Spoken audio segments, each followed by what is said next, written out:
हम यह नहीं बता सकते हैं कि आपका दिमाग स्थिर हो जाएगा और हमारे यह स्टोरी सुन के आप एकदम बदलाव हो जाएगा, ऐसा हो नहीं सकता है। आपका दिमाग आपके पास है और आप कोई समझना है। स्वामी विवेकानंद का यह स्टोरी आपको थोड़ा सा ज्ञान प्राप्त होगा, उससे ज्यादा और कुछ नहीं।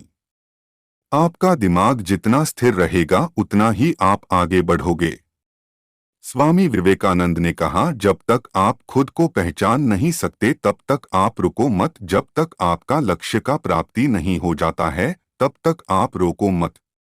मैं भी आप लोगों के लिए ऐसा वीडियो डालता हूं कि मुझे भी कुछ प्राप्ति हो जाए। वैसे आप सब लोग भी मेहनत करना पड़ेगा, फिर मिलेगा जीवन का पप्ती। स्वामी विवेकानंद और जर्मनी के संस्कृत भाषा के विद्वान प्रोफेसर पॉल डायसन संस्कृत साहित्य पर चर्चा कर रहे थे।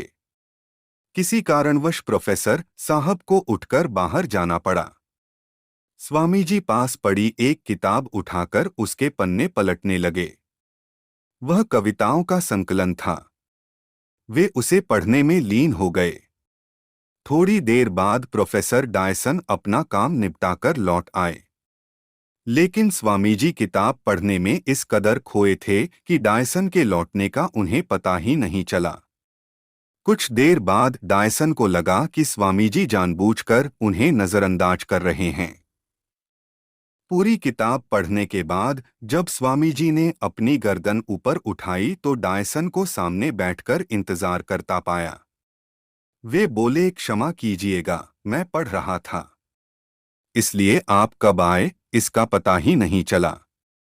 स्वामी विवेकानंद द्वारा माफी मांगने के बावजूद डायसन के मन का मलाल खत्म नहीं हुआ। उन्हें यही लगता रहा कि स्वामी जी ने जानबूझकर उनकी उपेक्षा की। स्वामी विवेकानंद उनके मन का भाव जान गए। उन्हें दुख हुआ। डायसन को यकीन दिलाने के लिए वे किताब की कुछ कविताएं सुनाने लगे, लेकिन इसका उल्टा असर हुआ। कविता की पंक्तियां सुनने के बाद डायसन ने कहा, लगता है आपने यह किताब पहले भी पढ़ी है।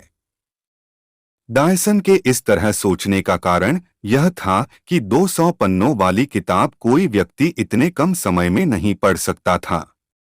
वे बोले, किताब की सारी कविताएं आधे घंटे में याद हो जाना मुमकिन नहीं है।